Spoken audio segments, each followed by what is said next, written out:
morning, Byram Schools. Welcome back to the Byram News Network. My name is Catherine. And I'm Emily. Today is Monday, April 1st. It is a W day. No, sillies, it's an A day.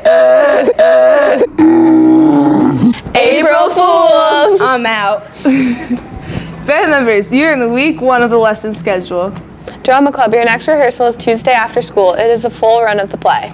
Attendance is mandatory. Stage crew, you will also be doing a tech run from 5 to 5:30. Track team, don't forget to turn your packets into Mrs. Rafferty. You'll need to be cleared in order to start practice this Wednesday, April 3rd. Speaking of track, order forms for track clothing are also available. These forms need to be turned in by Friday, April 5th.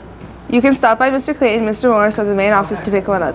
They are also available to print out from the track website. The Byram Education Foundation is hosting a turkey tray on Saturday, April 6th. We've told you all the ways that the Education Foundation works for you, so now it's time for us to work for them. Make sure to get your donations into your advisory teachers as soon as possible. Another group that works hard for you is our PTA. The PTA is doing an event with Sky Zone on April 2nd for Autism Awareness Day. All are invited to attend, and whatever money they receive we will put back in the budget for more autism awareness events and education. Now let's go to today's segments. Why did you choose to organize this event? I think it's really important to do events with the school across the street. Growing up, my schools were spread out all over town, and I think it's really awesome that we have the little kids across the street, and I just think this is a great opportunity to pair with them, so then when they come over here in a few years, it's not such a scary place. It's really great to get both schools involved and getting kids to know each other at different ages, and younger kids are great with older kids, and older kids like to work with younger kids. We thought it'd be a great event. I didn't choose to organize it. It came up from the climate and culture team that we want to have a partnership with the school across the street and make sure that we include both schools in events and get everybody together. How do you think this will help the students? I think it's going to be a really great way for kids to build relationships with each other and make the younger kids feel like the older kids care about them, and for the older kids to take on a responsibility of being a great buddy. I think having different grade levels know each other can be really helpful, especially when the younger guys come up into the middle school. It can really help them to know somebody who's older. I think it will help the students by building relationships. We don't get to see the elementary school students a lot and work with them a lot, so having a couple days a year or at least one day a year where we can all get together and play some games and have some fun will build some relationships. What are you planning on having the kids do? So we have a bunch of different stations that are going on. One of them is a buddy interview where they can get to know each other. One's based around an art activity. One has to do with music. So we're trying to make a bunch of different rotations that revolve around a bunch of different interests so everyone can find something that they enjoy. We have a lot of different stations. There's art station, there's activity stations. It's going to be a ton of fun. There are a lot of events that are going to range from some academic questions to some team building skills and relationship building. Those will be the main events that we'll be focusing on for that day. Do you think the kids will have fun? I hope so. I hope this can be the start of something really awesome that we continue to do. I think the teachers who have planned it have put a lot of thought and effort into it, and I think it would be really awesome if the kids enjoyed it as much as we are enjoying putting it together. Sure hope so. I think the kids are going to have a blast. I hope they do. Every time we've worked with the elementary school in the past, the kids have had a lot of fun. Thank you. The Byram Township Education Foundation is hosting its annual turkey tray. Last year they raised almost $20,000. This year, each advisory class will be assigned a theme for a basket. The advisory class with the most items will be rewarded with ice cream. The turkey tray is on April 6th at 5:30. Don't forget to tell your parents to come and try to win a basket to help raise money for our school.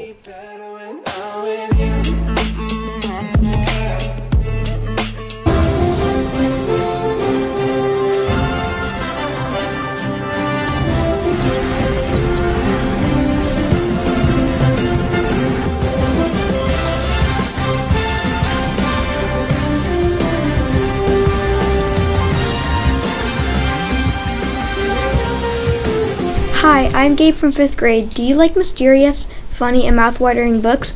You should read The Candy Makers by Wendy Mass.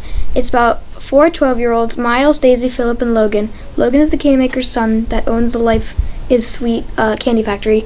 They all have to make a candy that will win the contest. I strongly suggest you should read this book. Hi, I am Juliana from the 5th grade class, and I'm going to tell you about a book called Because of Mr. Turrupt.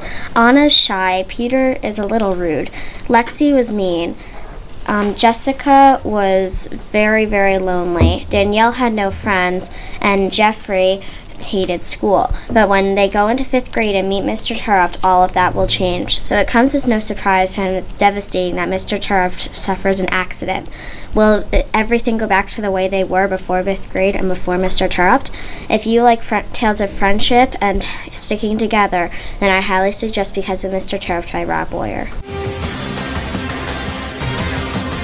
My name is Delia, and I will be talking to you about The Girl Stolen by April Henry. This book is about a girl named Cheyenne Wilder. She has pneumonia and she's also blind. Suddenly, someone kidnaps Cheyenne and steals her stepmom's car. So will Cheyenne get released from her kidnappers? Vote for my book to find out. Hi, my name is Sophie Smith, and I'm recommending The Hobbit by J.R.R. Tolkien. The best part is you literally feel how the characters are feeling in the exact moment. It has awesome descriptions. It's the greatest book I've ever read. It's inspired so many different foods, different houses. It has magical animals, creatures, action, adventure, dragons, and everything. Vote for my book.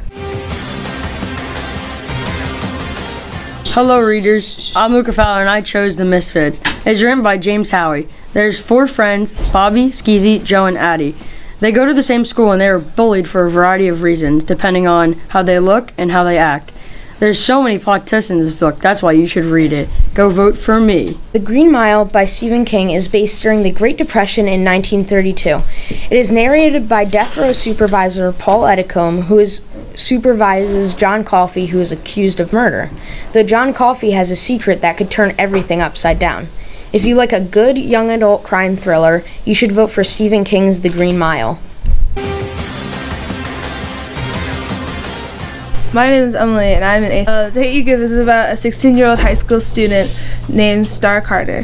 Her best friend is killed by a police officer, and she is the only witness. She must decide whether to testify against the officer in court and deal with high school. What will she do? Find out by reading The Hate You Give.